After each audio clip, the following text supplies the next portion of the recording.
Ito ang GMA Regional TV News.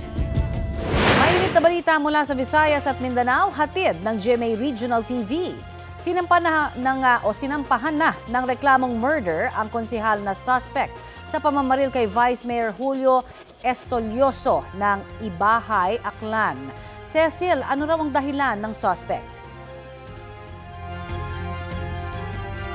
Sinabi raw ni Councilor Mirel Sinatin sa pulisya na napuno na siya sa vice-alkalde kaya niya pinagbabaril sa loob ng opisina. Paliwanag niya sa mga pulis, iba ang pakikitungo sa kanya ng bise ukol sa mga nangyayari sa loob ng session hall nila. Ayon naman sa mga kasamahan nila, hindi iba ang pakikitungo ng bise sa sospek. Kinumpirma rin ng Ibahay Police na may lisensya ang ginamit na baril ng sospek at nakarehistro ito sa kanya. Plano ng lokal na pamahalaan na maglagay ng CCTV camera sa loob ng kanilang session hall at higpitan ang seguridad.